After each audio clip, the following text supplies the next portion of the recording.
Yan. Okay, give me a smile. Okay, to your right. Good. Great. The gown's perfect. That's it. Beautiful. Close together. Good. I just want to thank all of you for all of your help in this magazine. It really wouldn't be a success without you. Kaya ka pala nagdala ng wine. Hindi si Ronnie. I want to offer you a toast.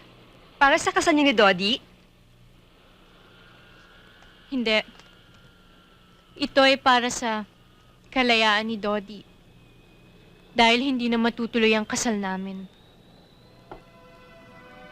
Hindi rin kasi totoong buntis ako eh. Dahil wala talagang nangyari sa amin ni Dodi. Lasing na siya nun. Sinabi ko lang lahat yon para magkagulo sila ni Laura.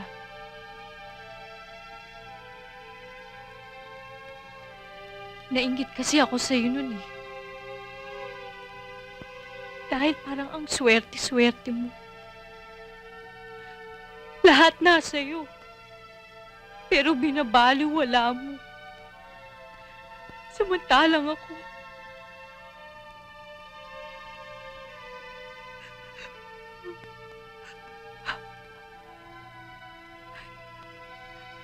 I'm sorry.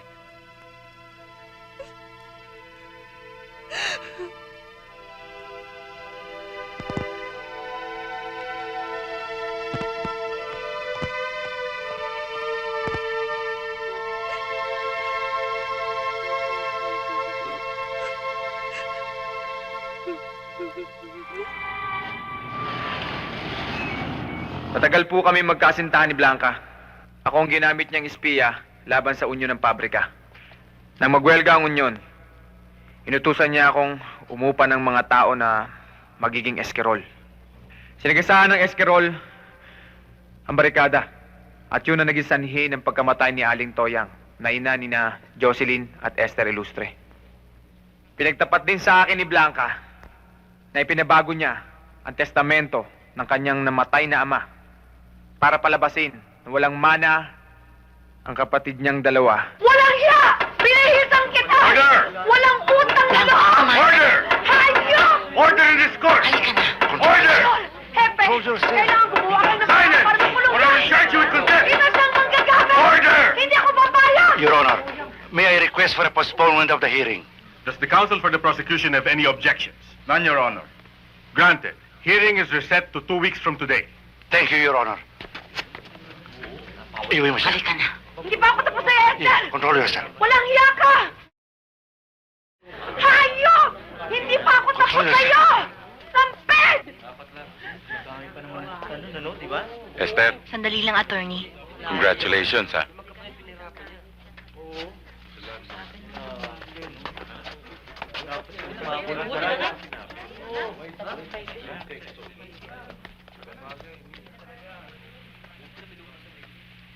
Maraming salamat, Anselmo. Wala yun. Kulang pa nga yun sa mga walang yan ginawa ko sa'yo. Huwag na natin pag-usapan yan. Ang importante ay nakalaya ka na. Salamat nga pala. Saan naman ang punta mo ngayon? Kung saan may magandang pagkakataon. Baka sakali. Esther, sa tingin mo, hindi na ba talaga pwedeng mahalin mo ako? Mahaba na nagdaan. Kalimutan na natin yon. Sa'yo madali yun. Pero sa akin,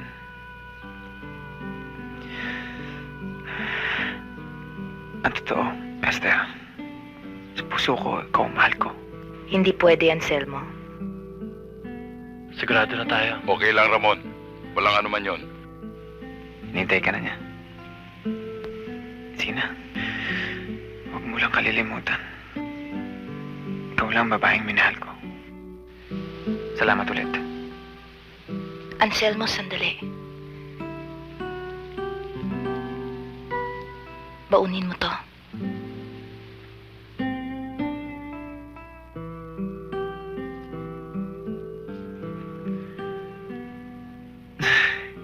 Hindi ko tatanggihan to.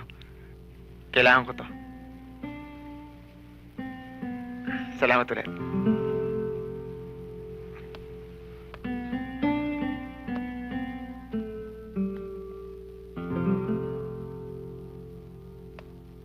Teka lang.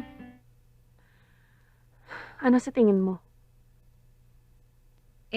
Bakit hindi mo siya tawagan?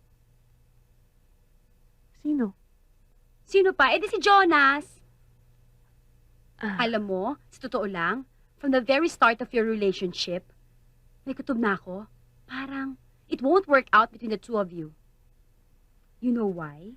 Dahil nadala lang ako ng sitwasyon. Dahil mabait siya, gwapo, matalino. No, no, no, no. More important than that, because you are a Leo. Let me finish first. Kasi Leo ka. Yung ascendant mo, Libra. Tapos your moon is in Virgo, which means you're very indecisive. Or at times you're very self-centered. Tapos naman si Jonas, Capricorn.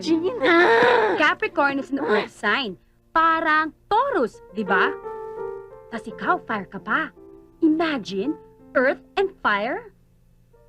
Oh my God! Hindi katulad namin ni Dal.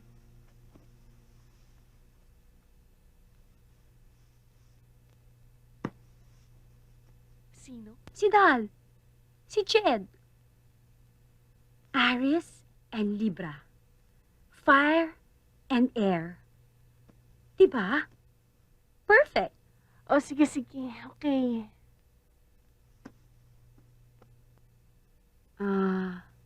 Michelle? Can I tell you something? Thank you For what? for bringing Jed into my life. Alam mo, ang saya-saya ko. Sana maging masaya ka rin katulad ko.